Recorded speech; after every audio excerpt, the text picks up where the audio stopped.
Time now for sports on 104.7 The Cave. Here's Ned Reynolds. Mike the intern, Ned Reynolds in the studio. Thank God it's Friday. The NBA's final draft is over, and the final players are now going to their respective teams. Your thoughts on the very publicized Lakers choice? Well, I'm a little surprised, to be honest with you. Draft choices in the NBA. The NBA is only 2 rounds, folks. And they only take, 64 players, plus the free agents who come into camp, of course, and give it a shot, and they do have possibilities.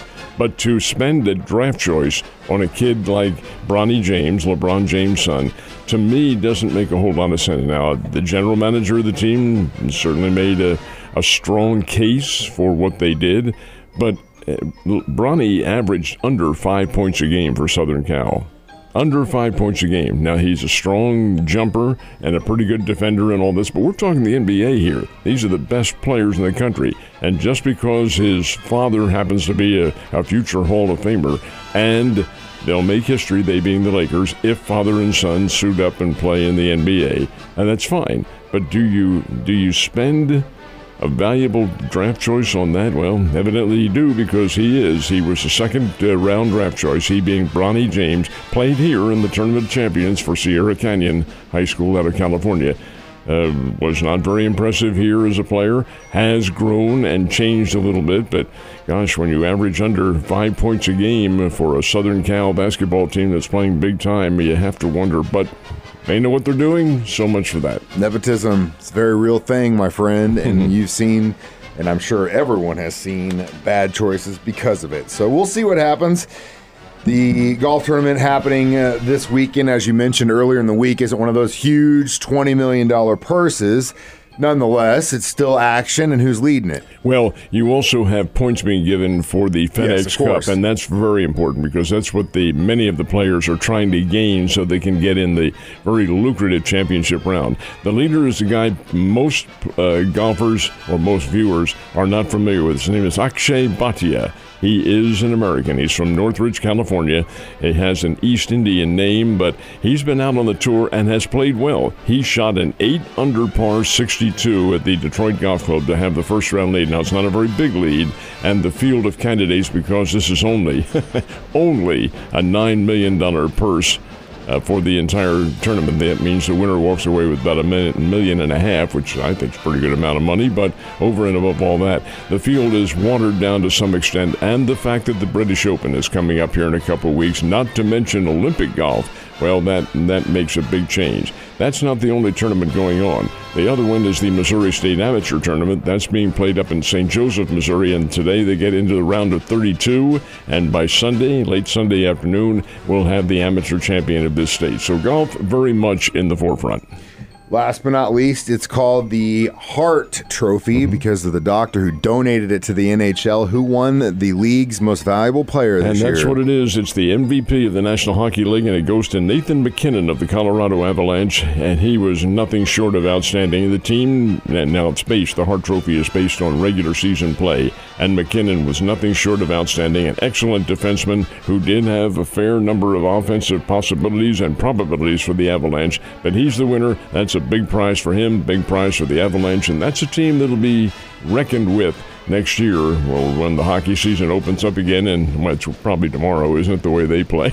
Yeah, it seems basketball and hockey, man, those seasons never seem to end. But as far as Avalanche go, and as much as it hurts me to say, they have had a great team, and they continue to do so. So congratulations to him. The Reds are in St. Louis, and after last night, it looks like they own that town. Cincinnati is capable of doing that. Now, they're not a consistent team at all, but they've got some guns on their ball club, and they can be very much a pain in the behind, as they were to Miles Michaelis and the Cardinals. Michaelis didn't have it last night. He gave up 9 runs and 12 hits in the time he was in there, and Cincinnati won the game 11-4 over the Cardinals. It was just not a good outing for St. Louis, and as a result, you get a big L in that column there. Well, Still practically midseason. Matter of fact, I believe that was, I may be wrong on this, Mike, but I think that was the halfway point for Cincinnati last night. I think that was game number 81, which means the Cardinals are within a game or two of also reaching the halfway point. But 11-4 was the final. Cincinnati wins it, and the Cardinals still very much in the hunt in the National League Central Division. But you know what? So are the Reds, even though they are under 500. They're a team that's just dangerous enough to be a real pain in the behind when it comes to the final weeks of the season. They do have some good weapons on that team, and they made them come to the fore last night at Busch Stadium. So you're looking at the standings, and as far as I can tell, American League West and the National League Central, only teams without a team in there that's won over 50 so far, but I got to give it up to your Phillies. They already got 53 wins right now. Watch out. They still have not played the real Royal competition. They've got to play the Yankees somewhere along the line. Then they have to play the Dodgers, and it's still a ways to go for Philadelphia to prove themselves. Yeah, and that division is weak. All right, Royals, chance to take some ground in their division. And it looks like they took a step in the right direction yesterday. Great game. Michael Wacha, a former Cardinal, former Springfield Cardinal for that matter, came out and pitched a wonderful game. They only went a little over 5 innings in the game, but enough to hold down the Cleveland Guardians, who are a very good baseball team, in the lead in the American League Central Division. Royals win it by a score of 2-1. It was a Vinny Pasquantino sacrifice fly when the Royals scored their 2 runs, I believe in the 6th inning, if I'm not mistaken. But Cleveland had a 1-0 lead, and the Royals made them pay for that lack of offense with Wacha and the relief pitchers holding the line. That's a big win for Kansas City. Now there are 3 more games in that series, tonight, tomorrow, and then Sunday. And a good chance for the Royals to make up some ground. They do have quite a bit of ground to make up. I'm not sure that they have the maturity to do that, but we'll find out pretty quickly. Still, a good win for Kansas City, 2-1 over Cleveland. And here in town, a doggone Arkansas Travelers who I don't understand their thinking here. Went belly up last weekend against the Wichita Wind Surge in a situation in which all they needed was 1 win to win that Northern Division of the Texas League. Did not do so. Lost all their games.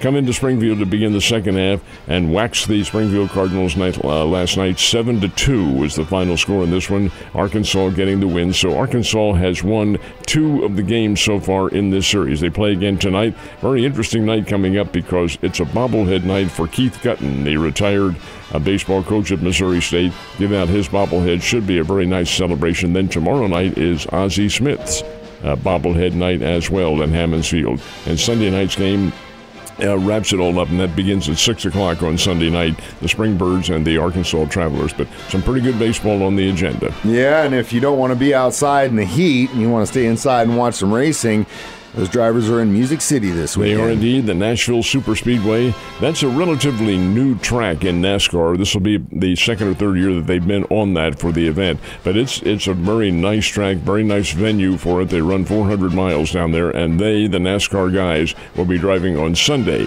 in Nashville, Tennessee. Should be a lot of fun. Ned, you have a wonderful weekend. Stay cool, and I'll see you soon.